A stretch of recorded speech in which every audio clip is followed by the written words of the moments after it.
네, 대한민국 축구대표팀이 대한민국 축구대표팀이라기보다는 클린스만호라고 부르겠습니다. 팀 클린스만. 네, 팀 클린스만호가 아시안컵 본선 6경기 치르고 돌아왔습니다. 90분 내에 단 한 번 승리를 했고요. 참 그래도 명승부 계속 연출을 하면서 올라갔는데, 명승부라는 것은 거꾸로 얘기하면 정말 힘들게 이겼다는 얘기였고, 결국 마지막 경기인 4강전 요르단에게 참패를 하면서 돌아왔습니다. 하지만 역대 가장 좀 화려했던 구성이었잖아요. 그렇죠. 멤버 구성면에서 역대 최고, 뭐 황금 세대, 저희를 비롯한 모든 축구 관련 컨텐츠 프로바이더들이 다 하는 얘기. 다시 우리가 이런 멤버들을 만날 수 있을까, 이 세대를? 네. 라고 할 정도로 엄청났고, 아시아에서도 이번 아시안컵에 참가하는 모든 팀들도 그 부분은 리스펙했고, 거기다가 최대 지원까지도 들어갔습니다. 네. 64년 만에 아시안컵 우승이라는 수건을 달성하기 위해서, 그러니까 스태프 인원만 총 35명이에요. 의무 선수단 빼고 코칭 스태프 시작해가지고, 그러니까 거의 지금 70명에 가까운 61명이었네. 61명. 거의 대회 최고 수준이었던 걸로 알고 있는데, 이거는 진짜 월드 클래스죠. 네. 지원 스태프 규모 하나는 월드 클래스였어요. 그런 규모를 갖고, 그런 지원을 갖고 갔는데, 대회 내내 참 저 별칭 누가 지어준지 모르겠네. 좀비 축구. 네. 좀비 축구 펼치다가 결국 마지막에는 완전히 끝장났습니다. 그렇습니다. 그러니까 저 말도 결국 틀린 표현이 된 거죠. 좀비는 끝까지 죽지 않지만 결국 마지막에 장렬히 전사했기 때문에 샷건으로 머리를 날리면 되거든요. 참 그렇게 안 좋은 결과를 낳고요. 그래서 지금 뭐 클린스만 감독 경질론이 엄청 뜨겁습니다. 클린스만 감독이 마지막 인터뷰에서 뭐 사임설에 대해서 단호하게 책임은 지겠다. 하지만 내가 책임을 지는 방식은 사임이 아니라 다음 월드컵 예선을 잘 준비하는 거다, 이런 언급을 했습니다. 한국 들어오겠다. 자기 혼자만 얘기하는 책임이잖아요, 지금. 네, 아무도 원하지 않는 그 책임인데. 술 마시고 운전했지만 음주운전은 아니다. 뭐 이런 수준의 그 얘기를 했기 때문에, 일단 한국 시간으로 오늘, 그러니까 8일 오늘 밤에 들어옵니다. 거기 공항에서 인터뷰를 할 예정이라고 하는데, 뭐 그 사이에 또 협회 관계자들은 많은 얘기를 했겠지만 어떤 또 답이 나왔을지는 봐야 될 것 같고. 음주운전 해놓고 내가 책임지고 앞으로는 안전운전 하겠다라고 그런 얘기하는 셈인데. 네. 근데 지금 그 사이에 나온 얘기들을 보면은 공개되지는 않았습니다. 공개할 의무도 없고, 클린스만 감독과 대한축구협회 계약서에 4강을 달성했을 때는 계약 해지가 안 된다. 그렇죠. 4강 이상을 달성했을 때는 만약에 경질될 경우 자녀 연봉, 그러니까 위약금을 다 줘야 된다. 그런 얘기가 나오니까 모든 사람들이 왜 요르단전 경기가 끝나고 그분이 웃었는지 알겠다. 뭐 그런 얘기들이 지금 나오고 있을 만큼, 클린스만 감독 경질론과 달리 클린스만 감독의 입지가 현재로서는 뭐 별 변화가 없는 걸로 거론되고 있는데, 그 저희가 오늘 쭉 할 얘기는 일단 뭐 이번 아시안컵에서의 문제점이 뭐였는지를 좀 살펴보고, 그 다음에 클린스만 경질은 어찌 보면 중요한 게 아니다. 그것보다 중요한 게 있다. 이런 얘기를 쭉 한번 해보려고 합니다. 자, 먼저 이번 아시안컵에서 클린스만호가 보여줬던 가장 큰 문제는 무엇보다 경기력입니다. 전술적으로 다른 나라들이 상당한 발전을 이뤘다는 것을 보여줬고, 특히 중동 팀들이 괄목할 만한 성장을 이뤘다는 걸 확실히 보여줬어요. 4강에만 카타르, 이란, 그리고 요르단, 이렇게 3개 나라가 올라왔고, 특히 그 침대 축구 못하게 하니까 더 잘하는 것 같아요. 네. 그런 모습을 보여줬고, 특히 이제 객관적으로 중하위권으로 분류가 됐던 팀들이 전술적으로 상당히 인상적인 모습 보였습니다. 3포트, 4포트에 있는 팀들, 타지키스탄, 네. 뭐 우리가 또 조별리그 마지막 경기에서 충격 먹었던 말레이시아, 그리고 이번 대회 최대 돌풍을 일으켜서 결승까지 간 요르단. 이 팀들이 경기를 보고 있으면은 어떤 현대 축구에서의 전술의 기본들이라고 하는 압박, 트랜지션, 포지셔닝의 완성도, 자기 나름의 조직적 완성도를 갖고 소위 말하는 아시아의 뭐 육룡이라고 하는 한국, 일본, 이란, 호주, 사우디, 카타르 계속 정면으로 부딪혔잖아요, 이 팀들이. 근데 거기서 밀리지가 않는다라는 게 이번 아시안컵에서 드러난 가장 큰 현상이고, 그러니까 전 세계적인 축구가 지금 흐름 자체가 점점 간격이 좁혀지고 있고, 이게 전력을 뛰어넘는 어떤 피지컬적인 전술적 대비를 하면은 어떤 무승부 이상의 결과를 가지고 올 수 있다라는 게 이번 아시안컵에서 다시 한번 증명이 됐는데, 거기에 맞서서 그럼 우리는 뭘 했나? 우리의 전술은 그들을 누를 수 있는, 억제할 수 있는 만큼의 그런 전술적 기량을 전혀 보여주지 못했고 네. 그 중심에 역시 클린스만 감독이 있다라고 얘기할 수 있겠습니다. 그렇습니다. 기본적으로 요즘에 3층 축구를 하는 나라가 별로 없습니다. 네. 기본적으로 4층 이상으로 하고 또 이런 그 뭐라고 해야 되나 이 종적인 구조보다 이 횡적인 구조를 통해서 흔히 얘기하는 하프 스페이스를 적극적으로 활용하는 축구를 하는 것이 최근에 전술적 트렌드가 된 지 굉장히 오래됐는데 그런 고민을 위해서 네. 등장한 게 이제 풀백들의 중앙 지향적인 네. 움직임과 플레이들. 그렇죠. 인데 이번 대회에서 제가 느꼈을 때 풀백을 가장 그런 흐름하고 동떨어지게 쓴 팀이 우리 한국입니다. 네. 우리 이번에 요르단전 때도 오른쪽에 그 상대팀의 하다드를 쓰는 걸 보면 상당히 그 트렌디하게 씁니다. 기본적으로 이제 공격적으로 기본적으로 그러니까 사이드백이지만 공격적인 역할에서 확실하게 윙어로 뛰어요. 인버티드하고 네. 비대칭. 네. 이게 요즘에 풀백 움직임에서 항상 얘기가 나오는 네. 부분이네요. 우리가 그런 축구를 구사하지 않더라도 상대 그런 축구에 대비를 해야 되는데 그런 게 전혀 안 돼 있다는 것이 이제 보여졌고 그리고 선수 구성부터 전술적인 어떤 활용까지 그 이전 5경기에서 우리가 뭐 한 번 3백을 쓰긴 했지만 전반적으로 굉장히 예측 가능한 축구를 했기 때문에 요르단이 너무도 준비를 잘해와서 우리를 완전히 파괴하고 네.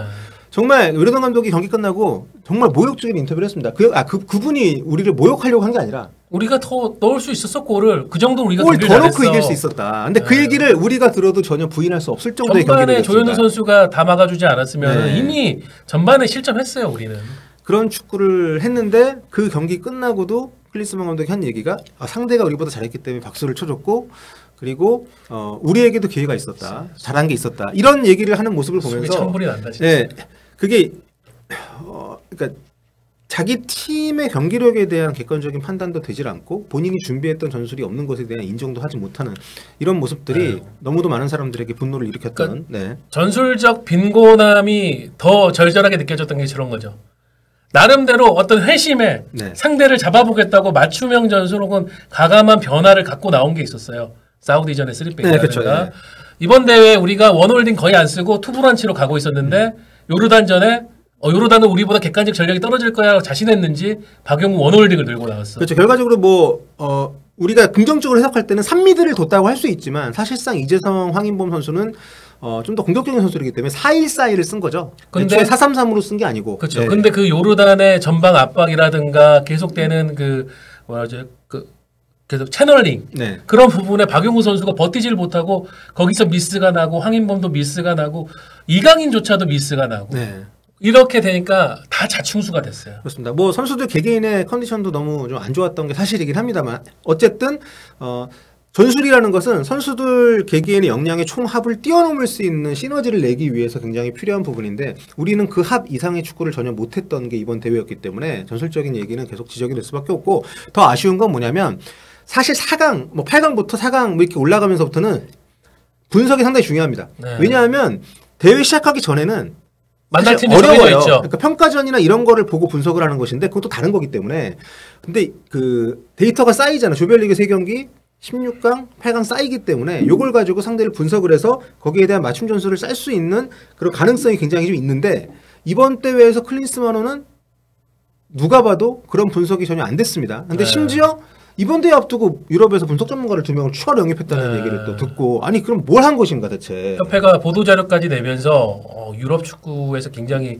활발하게 활동하고 있는 저명한 분석가 2명을 클린스만 감독의 요청으로 영입했다라고 하면서 얘기를 했죠. 그중에 한 명은 피파 TSG에서 브레인으로 활동했다라고 그런 설명도 있었는데 그런데 말 그대로예요. 네. 도대체 뭘 한 건지 그 사람들은 네. 그럼 와가지고 그 사람들한테 적지 않은 돈을 주고 이번 대회 활용을 하기 위해서 데려왔을 건데 그러면 거기에 대한 평가와 분석이 있어야 됩니다. 그러니까 그 사람들이 분석을 잘 해놔서 뭔가 이렇게 리포트를 잘 줬는데 감독이 그거를 반영을 안 한 것인지 아니면 분석이 그렇게 된 것인지 분석이 이런 거에 대한- 엉망이었는지. 네. 왜냐하면 제가 의심하는 건 뭐냐면 클린스만 감독이 이번에 우리 올 때 데리고 온 애초에 부임할 때 코칭 스태프도 그렇고 다 옛날 사람들이거든요.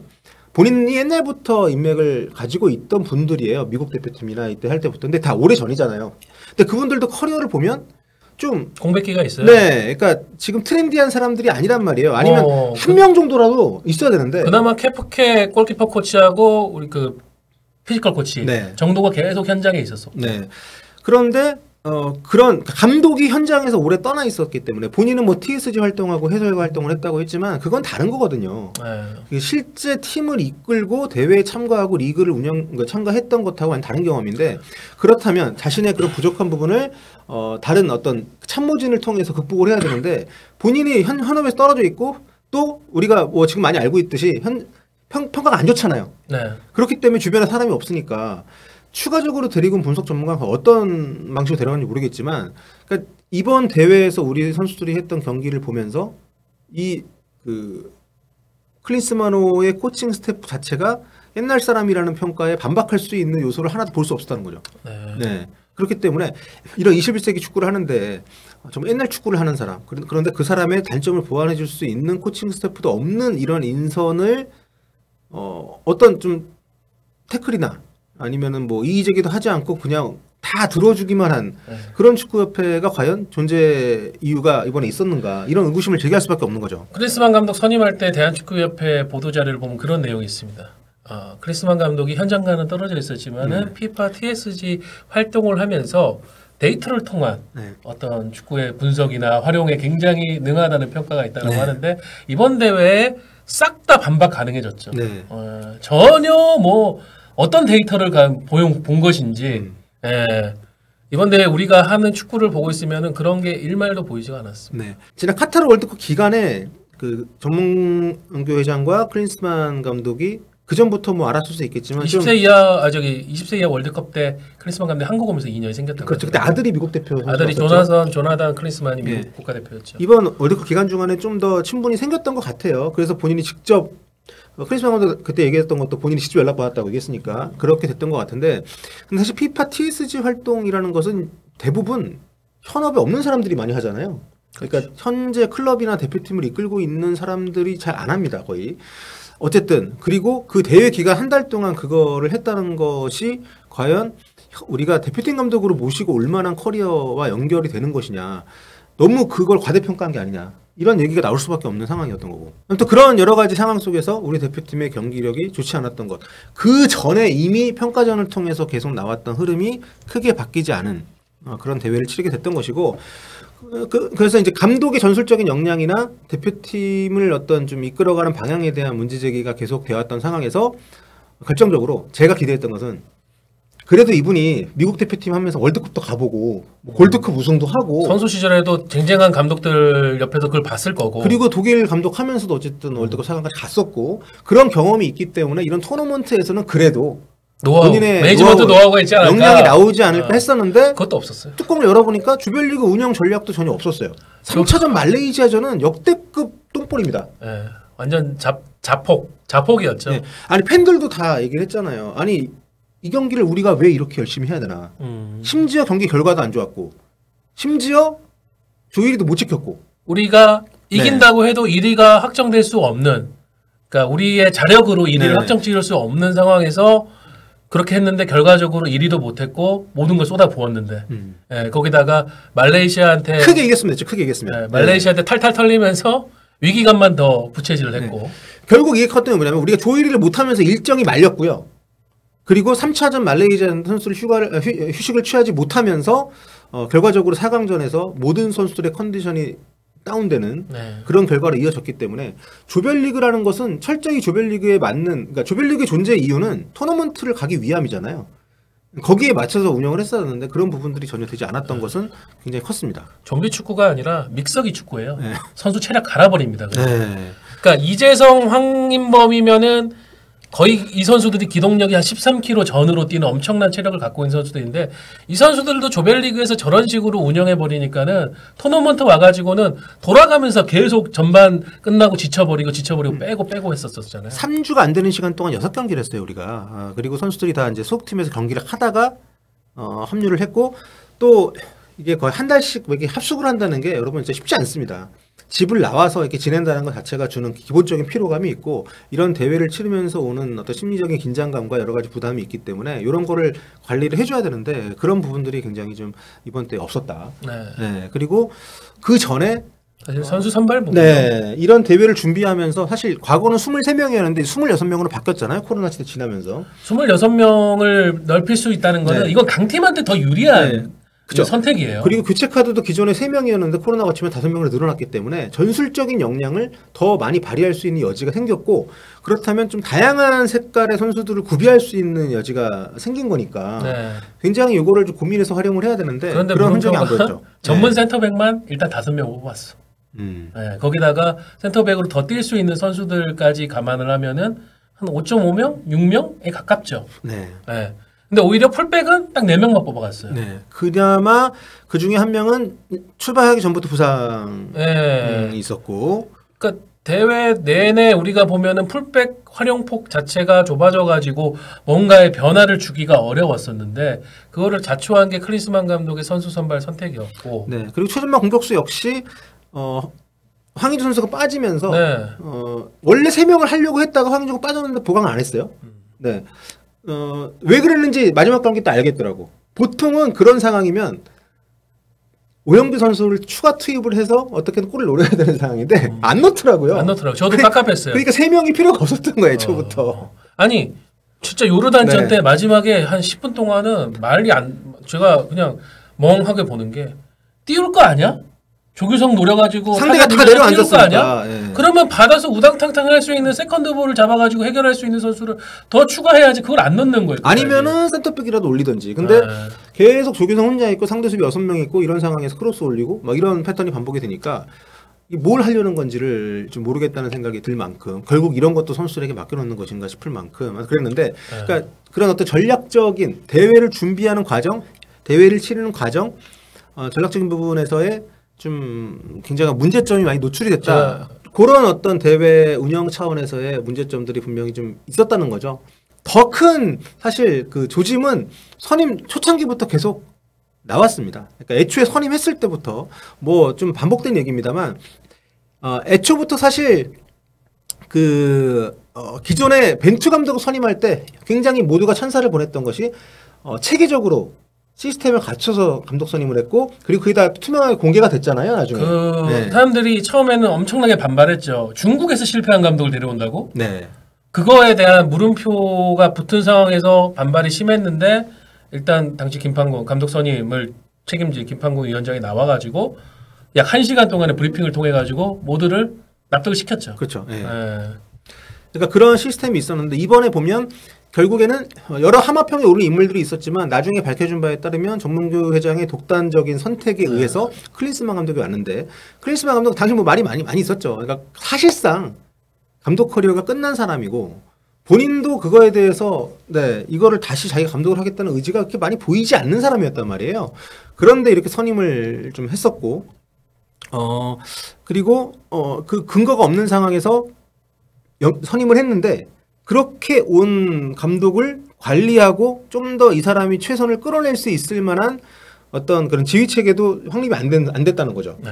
그러니까 계속 김판공 위원장 시대 얘기를 하는데 그때는 하나의 어떤 세션, 네. 챕터, 예를 들면 대회가 끝났다, 혹은 한 분기점에 그 대표팀 일정이 끝났다라고 하면은 무조건 리뷰를 해야 됩니다. 들어와서 감독, 코치들 와가지고 자기들이 썼던 부분에 대한 리포트를 받고 대표팀 안에 있는 기술 소위원회가 있어요. 거기에서 그 리포트에 대한 어떤 의문점이라든가 혹은 반박할 부분이라든가 이런 거 갖고 서로 토론을 한단 말이에요. 그 과정을 통해 가지고 벤투 감독도 처음에는 당연히 아니 뭐 한국이 나한테 이런 거를 갖고 피드백을 주겠다고 하지만은 그걸 통해서 자기가 볼 때는 이게 어떤 로컬적인 특수성이라든가 이런 걸 통해서 내가 인정을 해야 될 부분에 대해서 받아들이면서 스스로 업데이트가 돼서 갈 수가 있는데 지금 없어요 그게.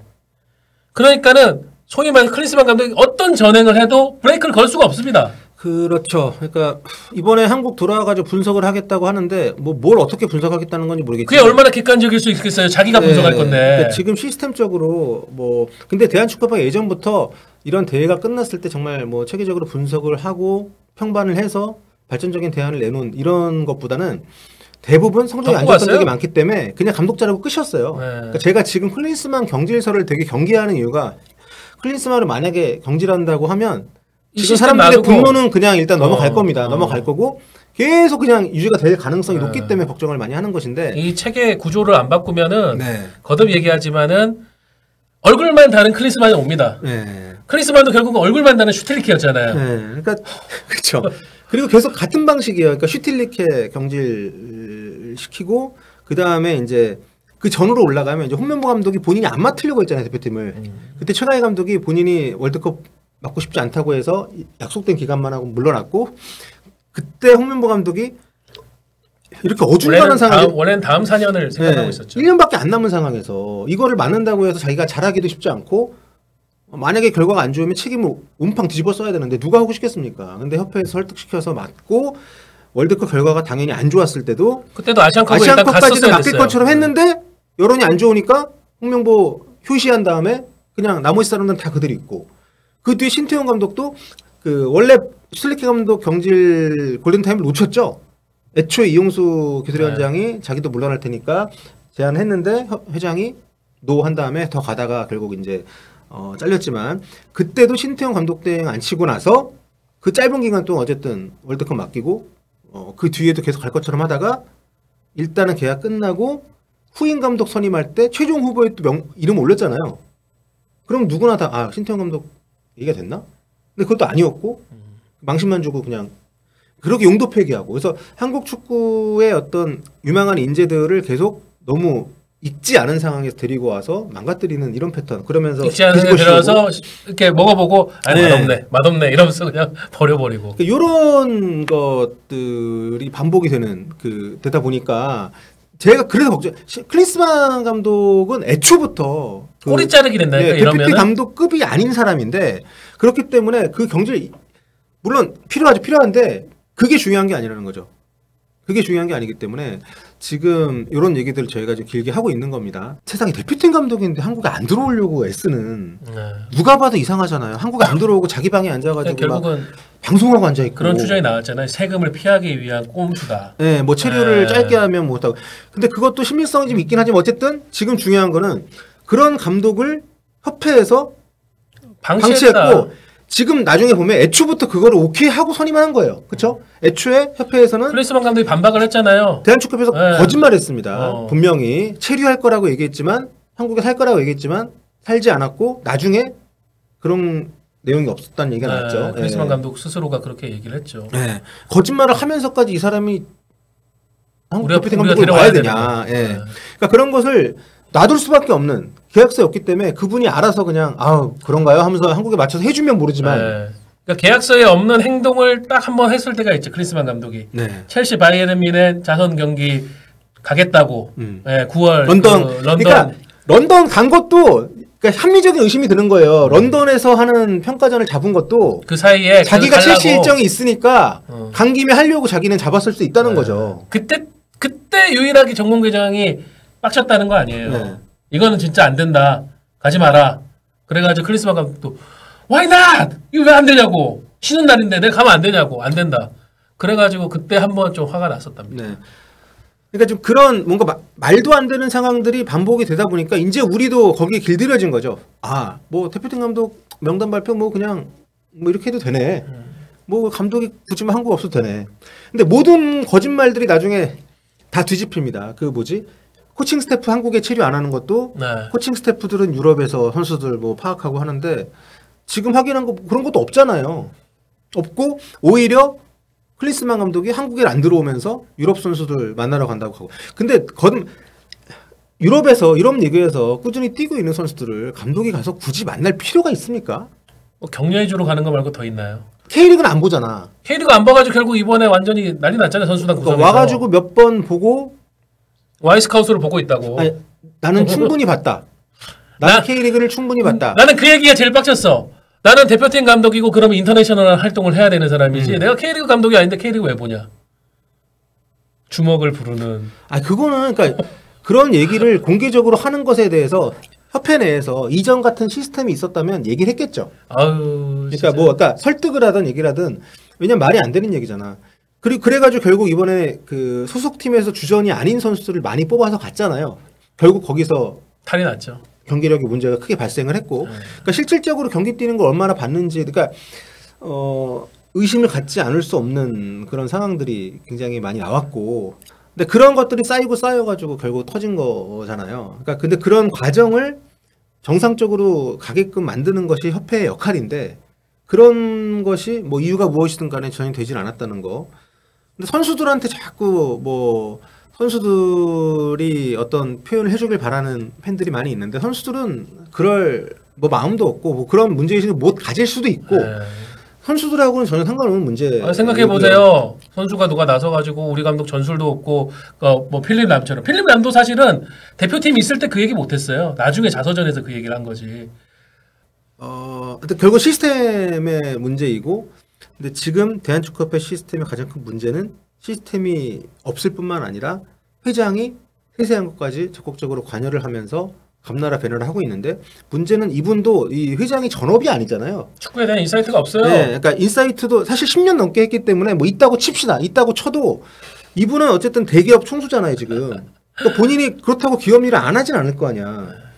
그런데 그 기업 일을 하고 대한축구협회를 하는데 어느 정도 전문가들 얘기를 듣고 그 사람들의 의견을 좀 살려주는 것만 해도 굉장히 회장으로서 그러니까 리더라는 건 그런 거잖아요. 본인이 다 일일이 하는 것보다 밑에 있는 전문가들이 의견을 내고 하면 그걸 좀 반영해 주는 게 어떻게 보면 리더의 역할인데. 제가 최근에 본 영화 사도에서 그 얘기죠. 왕은 신하들의 선택하고 윤허하는 자리다. 네. 내가 결정하는 자리가 아니다. 네. 그 얘기를 하는데 정몽규 회장은 본인이 프로젝트를 만들고 본인이 서류 올리고 결제받고 다 끝까지 하고 싶어하는 그런 유형의 보기 드문, 참으로 이 시대의 보기 드문 네. 재벌 총수님이죠. 게다가 우리가 지금 뭐 이번에 만행 주심 얘기 나오면서 막 심판 판정 얘기도 나왔는데 심판 판정이 꼭 뭐 의도적으로 잘못된 일은 없겠지만 제가 생각하는 이전 회장들에 비해서 이번 임기에서 가장 큰 문제는 우리가 축구 외교가 완전히 아시아에서 거의 최하위거든요. 우리 외로운 선미예요. 예, 외교 역량은 없는데 회장한테 반기는 들었다가 왕따예요. 완전히 그렇기 때문에 그런 여러 가지가 지금 얽혀서 지금 왜 이 회장 체제가 이렇게 10년 넘게 가고 앞으로도 더 갈 가능성이 높으냐. 그러니까 저는 축구인들의 굉장히 잘못이 크다고 봅니다. 계속 연임이 된 이유는 아무도 출마를 안 해서예요. 네, 계속 그냥 무혈입성. 제가 3월에 하나 쓰려고 지금 계속 챙겨두고 있는 아이템이 뭐냐면은 3월에 이제 일본 축구협회가 신임 회장을 발표합니다. 네. 지금 단독 출마예요. 신임 회장은 78년생의 미야모토 치네야스. 과거 2002 한일 월드컵 때 뛰었던 수비수 출신인데 지도자세요. 일본 축구협회 일본이 이번에 뭐 아시안컵에서 8강에 탈락했다고 우리가 아이고 꼬습다 뭐 신난다 하지만 이들은 미래를 위한 전략이 있어요. 목표가 있고 그 목표를 위해 가지고 이제 78년생의 젊은 이 축구협회를 이끌어갈 총사령관을 뽑았습니다. 근데 우리나라는 지금 70년대생 중반부터 80년대생까지 한국 축구의 가장 하이라이트에 섰던 분들 지금 뭐 하고 있어요? 다 예능하고 다 있죠. 방송하고 계시죠. 유튜브하거나. 근데 왜 그러냐면 그런 커리어를 가진 사람들이 협회에 들어와서 그럴듯한 그러니까 자기들의 어떤 꿈과 어떤 그런 의욕을 발휘할 수 있는 자리에서 그 일을 할 수 있는 여건이 마련이 안 되기 때문에 그렇거든요. 그렇기 때문에 그 다 지금 돌고 있는데 그걸 이해하지만 어쨌든 그 싸워야죠. 자기들이 만든 한국 축구인데 근데 지금 다 그 왜 대기업 총수라는 이유로 다들 왜 이렇게 조아리고 어려워하는지 모르겠어요. 우리 축구인들이. 왜냐하면 자기들이 주인인데 어떻게 보면. 어떻게 보면 자기들이 노력해서 지금 대한축구협회 1년에 예산 1,000억 굴리는 엄청난 조직으로 만들었죠.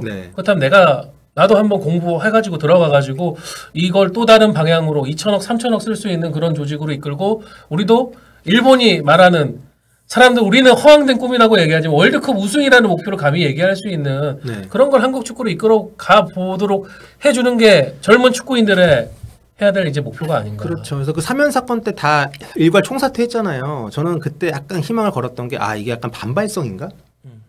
근데 그건 아니었더라고. 결국 회장 혼자 남고 다 바뀌었잖아요. 그래 아무튼 일본 같은 경우를 굳이 또 제가 말씀드리면 그러니까 일본은 대표팀 감독을 방패로 쓰진 않더라고.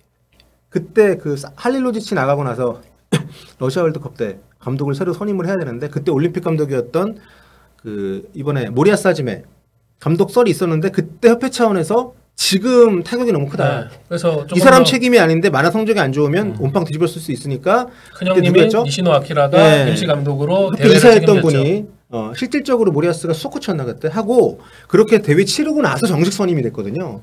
그렇게 해서 지금까지 잘 온 거 아니에요. 그러니까 그런 체계가 아니라 우리는 일단 회장이 어떤 보신이 최우선인 그런 조직이다 보니까 왜냐하면 여러분 뭐 이건 되게 자기 개발 채널 같은 데서 많이 나온 얘기지만 실패를 많이 할수록 성공 가능성이 높아지는 거 아닙니까? 네.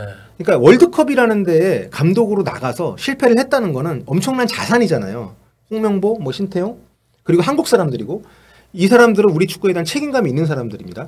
외국인 감독들은 그냥 잘했건 못했건 떠나면 그만이지만 일로 온 거기 때문에 아예 무책임하다는 게 아니라 자기는 또 새로운 나라에 가면 그 나라에 충실해야 되는 거니까. 근데 그런 귀한 인재들이 정말 돈 주고도 살 수 없는 중요한 경험, 뭐 결과도 성적이 안 좋았다고 하지만 그러면 그걸 가지고 다시 한국 축구에서 자리 잡을 수 있는 발판을 마련을 해줘야 되는데 결국 홍명보 감독은 아시안컵 준비도 못하고 중국 가서 감독을 했고 신태용 감독도 지금 인도네시아에 가 있고 그리고 그 여러 가지 과정을 거쳤던 김판곤 당시 그 감독선임위원장 지금 뭐 말레이시아 가서 우리한테 한 방을 아주 멋지게 먹였고 그러니까 그런 식으로 그러니까 심지어 벤투 감독이 만들어 4년 반 축구도 버렸고 그러니까 회장이 계속 오래 가는 것만 중요하고 그 나머지는 네, 정말 벤투 감독도 나중에 그런 얘기했잖아요. 여기는 뭔가 대표팀이 중요하지 않은 것 같다. 네, 스폰서와 돈만 중요한 겁니다.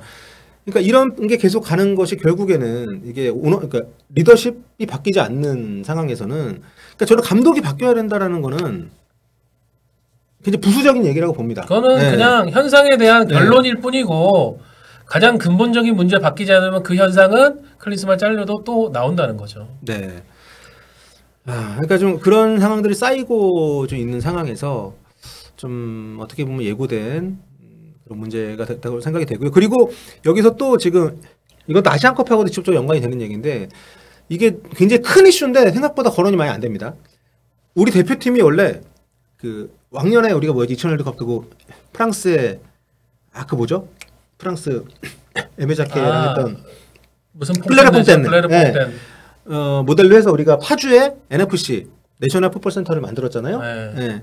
그 꽤 오랫동안 한국 축구에 이제 인큐베이터 같은 역할을 해왔던 20년을 했죠. 네, 안방이었던. 근데 이제 계약 만료가 되면서 보금자리가 없어졌습니다. 그 계약이 끝난 뒤에 좀 얼마를 주고 연장을 해서 계속 27억 원 정도 얘기가 나왔었죠. 근데 그게 이제 안 돼가지고 지금 대표팀 트레이닝 센터가 없습니다. 없고 그래서 이번 아시안컵 앞두고도 그래서 그 호텔에서 계속 묵었잖아요. 네. 서울 시내에 있는 호텔에서. 네. 근데 서울 날씨가 뭐 12월이었으니까 사실 쉽지 않은데 근데 결국 뭐 유럽파들은 안 왔지만 들어와 있는 선수도 있었고 그 기간 동안 우리 선수들이 훈련을 제대로 못했습니다. 실내 짐에서만 피지컬 훈련만 했죠. 호텔 실내 그 헬스장에서만 했고요. 근데 이게 실질적으로 컨디셔닝 영향을 미쳤는지는 뭐 연관성을 알 수는 없지만 피지컬 전문가들한테도 제가 문의를 해봐야 될 네. 취재를 해볼 부분이 있는데 그거에 대해서는 저희가 아직 전문가가 아니니까 단언은 하지 않겠습니다만은 네. 중요한 거는 이제 이 방식이 지금 천안 대한민국 축구 종합센터 내년 1년 6개월 안에 뭐 완공을 지으라고 시공사를 정했는데 네네. 그러면 최소한 1년 6개월 동안은 파주 NFC 없이 우리가 각급 대표팀 운영해야 되고 뭐 지도자, 심판, 뭐 교육 들어가야 되고 이거 어떻게 할 거냐. 그리고 청소년 대표들도 뭐 계속 이번 올림픽 같은 경우도 올림픽 그 예선이 다다음 달에 있잖아요. 그런 상황에서 고정된 훈련장이 없이 그때 뭐 계약을 하든지 아니면 지금처럼 그렇죠. 정말 뭐 실내에서만 할 수는 없겠지만 천안에 있는 천안에 있는 건역별 축구센터 천안, 목포, 창원에 있는데 거기로 가든지 아니면 뭐 이번에 보니까 1월에 전임 지도자들 워크숍을 고양시에 있는 시설 빌려서 했더라고요. 그런 식으로 계속 임시 방편책으로 지금 1년에서 한 2년가량 가야 됩니다. 네. 그래서 이번 아시안컵에 한정해서 얘기를 하면 만일 그런 상황이라면은 이번에 보면 다른 나라들 보면 12월부터 중동에서 전지훈련 한 나라들이 많아요. 네. 그러니까 미리 그러면 뭐 아부다비가 됐던 뭐 도하가 됐던 미리 가서 거기에서 좀 적응 훈련을 했어야 되는 것이 아닌가. 저는 그 얘기는 들었어요. 일찍 해외로 나가거나 국내 뭐 제주나 울산이나 왜냐하면은 벤투 감독은 2019년에 울산에서 하고 넘어갔었으니까 그런 대안에 대한 얘기도 했는데 클린스만 감독이 아니 그냥 우리는 서울에 있으면서 호텔에서 일주일 정도 하고 나갈 거야 라고 결론을 내렸다는 거예요. 네. 그런데 클린스만 감독 취지에서는 이상할 정도로 감독이 너무 많은 것을 결정을 하고 거기에 대해서 뭐 이의를 제기하거나 다른 의견을 내는 이런 부분들이 없었던 거죠. 저는 그런 차원에서 약간 합리적 의심과 추론이 하나 들어가는 게 1월 3일에 열렸던 KFA 어워즈. 네. 그날 우리가 굳이 뭐 이전에는 하지 않았는데 물론 한 64년 동안 우리가 우승을 못했으니까 한번 선수들 각오를 일으켜 세워본다라는 점에서 출정식을 했어요. 네. 그걸 굳이 KFA 어워즈. KFA 어워즈는 사실상 각 지역 축구협회장들 다 와가지고 우리 협회가 이렇게 잘했습니다라고 홍보하는 자리거든요. 거기 왔어요. 제 생각은 12월 말이나 이럴 때 이미 아부다비 나가서도 우리가 할 수 있는 돈, 뭐 모든 게 다 돼요. 행정 이런 게 다 되는데 거기에 맞춰가지고 굳이 그걸 하고 나가기로 뭔가가 합의가 된 게 아닌가. 그게 제가 막 취재를 해가지고 그게 사실이라고 보여진다면 이거는 대표팀 운영 차원에서 스스로 또 자책골 넣은 거죠. 그러니까 이게 단순히 팀 클린스만만 문제가 생기는 게 아니라 한국 축구 전체의 일시적인 동맥경화를 가져올 수 있다니까요. 그 주장을 하고 싶은 그거예요. 클린스만 감독 경질은 오히려 부차적이다. 이걸 자꾸 핵심으로 가면 안 된다. 이거는 굉장히 자극적인 이슈인 거죠. 그렇죠. 네. 그리고 그 얘기하는 게 가장 쉽습니다. 속은 시원할 수 있어요. 사이다일 수도 있어요. 클린스만 감독 경질해야 된다. 근데 이거는 사실 새삼스럽 얘기를 굳이 지금 단계에서 너무 그쪽으로 몰려가면 클린스만 감독 만약에 정말 경질이 됐을 때 그걸로 그냥 또 묻히고 그냥 갈까봐 후임 감독 누가 오든 간에 상관없이 아무리 좋은 감독이 온다 하더라도 그 좋은 감독이 왔을 때 그 사람을 잘 활용할 수 있는 여건도 지금 갖춰져 있지 않은 시스템이고 그런 부분들 게다가 어쨌든 이게 축구협회가 개인 사조직이 아닌데 잘못된 선임으로 인해서 우리가 맞이하게 되는 엄청난 금전적인 지금 손해들도 있잖아요. 네, 그런 부분들이 또 반복되지 않는 방향으로 좀 정리를 하는 계기가 됐으면 좋겠다는 마음이 들어서. 요즘에는 축구 팬들도 그런 부분에 대한 통찰이 있기 때문에 이제 다 그런 얘기합니다. 정몽기장 사비로 클린스만 줘라. 네, 그거는 당연히 주시고요. 그리고 이제 내년 1월까지가 지금 임기예요. 근데 지금 4선을 하려고 작업을 하고 있습니다. 원래 기본적으로는 연인까지만 돼요. 3선부터는 대한축구협에서 예외 인정을 해줘야 되는데 대한체육회에서 대한체육회가 정관상 오케이 이 사람이 그 해당 종목에 대한 기여도가 특별하고 국위 선양을 했고 성과가 있다라고 판단되면은 3선, 4선 뭐 특별 허가를 해줍니다. 3선도 그런 부분으로 허가를 받아가지고 한 거고요. 4선도 되기 위해서는 대한체육회 허가를 받아야 됩니다. 네, 그런데 그렇기 때문에 계속 이제 국제대회 유치도 하려고 하는 거고. 피파 같은 데 나가서 하려고 하는 거고. AFCA 지금 유연 다시 복귀하고 싶어가지고. 작년에 결국에는 카타르에서 치러진 중국이 반납한 대회 이거는 제가 따로 좀 길게 영상을 만들 텐데 그 아시안컵 유치 도전했다가 실패를 했잖아요. 그때 실패도 카타르에 엄청난 물량 공세인데 그거 다 오일머니 졌다라고 했죠. 여러분 19대 0이었습니다. 19대 0. 단 한 표도 안 얻었습니다. 그러니까 아예 유치 신청 그리고 그때 보면은 다들 기억하실 텐데 국내 연예인들이랑 유명인들 섭외해가지고 국내에서 홍보대사 막 선임 이런 거 했어요. 이거 어제 많이 본 그림인데 엑스포? 근데 이게 투표권이 우리나라에 한 표도 없단 말이야. 다 외국 그 집행위원들을 만나가지고 설득을 해야 되는데 국내에서 이거는 국내에 누군가를 보라고 하는 행사였던 거예요. 이 유치 작업 자체가. 그리고 이미 중국이 될 때 우리는 우리 손으로 포기를 했었던 적이 있기 때문에 AFC 쪽에서는 얘네 뭐야? 괘씸하게 생각을 했어요. 쥐들이 안 한다고 해놓고서 왜 이제 와가지고 자기들이 표싸움에서 질 것 같으니까 그때 그만했거든. 철회했죠. 그래가지고 중국이 그냥 무혈 입성을 한 건데 그거를 중국이 반납을 했다고 자기들이 이미 AFC는 카타르하고 얘기되고 있는데 뒤늦게 들어와서 그리고 AFC에 어떤 기여를 하겠다는 제안도 없이 19대 0이 19대 0. AFC 입장에서는 우리가 아시안컵 유치를 하면서 HDC가 AFC 스폰서로 들어갈게. 이런 식의 어떤 당근도 없이 전략도 없이 똑같아요. 클린스만도 전략 없는데 정몽 회장도 선거 전략 없는 건 똑같습니다. 유치 전략 없는 건 똑같고. 그래서 지금 축구 외교도 굉장히 이번에도 AFCA 집행위원 들어간다고 하는데 그 자리 그냥 공석이니까 들어갈 사람 없으니까 지금 들어갈 거예요. 그게 이제 그 동아시아 쿼터에서 원래 중국 아니면 한국이었는데 중국이 지금 그 협회장을 비롯해서 임원들이 다 잡혀가고 난리가 났잖아요. 지금. 그래가지고 투표 없이 그냥 선임이 될 겁니다. 될 거고 그게 굉장히 그런 게 뭐냐면 AFC 임원도 급이 있어요.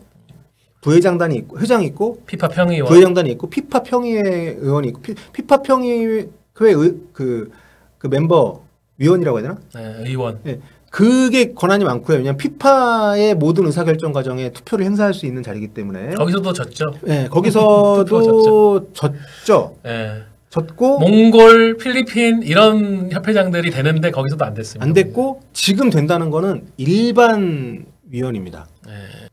거의 모든 투표에서 졌어요. 그것도 5명을 뽑는데 7명이 출마해 5명 뽑는데 6등하고 그것도 공동 꼴찌였어요. 투표에서 이긴 적이 대한축구협회장 처음 될 때 그때도 2차 투표까지 갔잖아요. 그때 말고는 모든 투표에 졌습니다. 그리고 모든 유치 신청에서 졌습니다. 그러니까 이렇게 10년 넘게 장기 집권해야 될 이유가 없어. 축구인들의 외면과 무책임 말고는 없습니다. 제가 한국 축구를 위해서 많은 도움을 주고 있고 열심히 하고 있다고 생각을 해요. 모든 정치인들도 그렇습니다. 왜냐하면 본인이 아쉬울 게 없는데 이걸 하고 있는 거는 한국 축구에 본인이 도움을 주고 있고, 근데 그렇지 않다는 것에 대해서 좀 미디어에서도 많이 좀 얘기를 해야 되고 팬들도 많이 얘기를 해야 되는데 안 그러면 여러분 또 이 일 있고 지금 뭐 이제 2025년 1월까지니까 12월 뭐 이쯤에 투표하나? 1월에 투표하나? 그때 가서 또 나오는 사람 없으면 또 될 가능성이 있어요. 대한축구협회에서 이의 제기해가지고 출마하는 사람이 아무도 없으면 그것도 요건이 됩니다. 그러니까 출마자가 아무도 없으면 지금 하는 사람이 계속 할 수 있는 예외 조항을 주기 때문에 대한체육회 관계자분들은 이 방송을 좀 꼭 보셔야 됩니다. 그래서 그러니까 지금 뭐 그 임기 끝나기 전에 뭐 어떻게 될 가능성은 뭐 별로 없겠지만 그런 부분에 대해서 만약에 계속 하고 싶은 의향이 있고 의지가 있다면 좀 달라지는 모습을 보여줘야죠. 이번에 감독 확실히 처리하고 또 뭐 이렇게 축구 외교 같은 경우도 좀 열심히 하시고 미끼 전술 있잖아요 축구에서 감독은 미끼입니다. 여기서 감독을 바꾸면 대중의 분노가 조금 사그라들겠죠. 무리뉴라도 데려와야 되나? 네, 아까 뭐 누가 일단 자르면 많은 사람들은 지금 와 관심 있고 하지만 감독 자르면 그래 아이씨 됐어 하고 관심을 그냥 끊을 겁니다.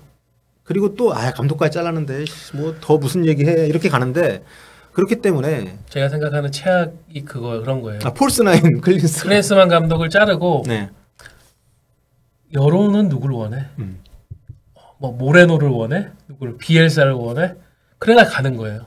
그러니까 평가나 분석 없이 또 이제는 여론을 수렴하겠다면서 저 그게 진짜 최악이라고. 그래서 아무튼 여러분 저는 대한축구협회장은 재벌이 할 이유가 없어요. 이미 그 지금 공시가 되는 것도 그렇지만 전체 예산의 상당 많은 부분이 회장하고 전혀 상관이 없습니다. 거의 대부분이.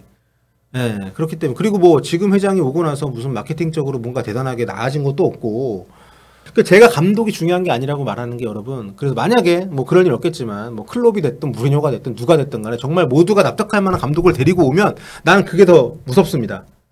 그걸로 하겠다는 의지잖아. 그러니까 그걸로 또 묻히고 그냥 가는 거야. 사선을 하겠다는 확고한 의지신데 그러면은.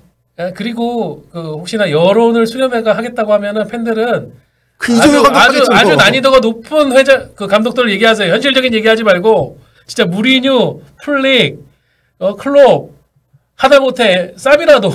네. 아무튼 뭐 반복적으로 나오고 있는 이런 문제점들이 극복되고 또 저는 그렇습니다. 그러니까 정치도 마찬가지고 자주 바뀌어야 발전한다고 보거든요. 정말 잘하는 사람이 뭐 오래 할 수도 있겠지만 근데 그렇게 딱히 오래 할 이유가 없는 상황에서 계속 이렇게 맡기는 것이 과연 온당한가라는 의문의 제기가 이번을 계기로 나와야 한다라고 생각합니다. 어메이징하다. 이 문제 갖고 지금 1시간을 지금 진행을 했어요. 자, 아무튼 뭐 한국 축구 화이팅입니다.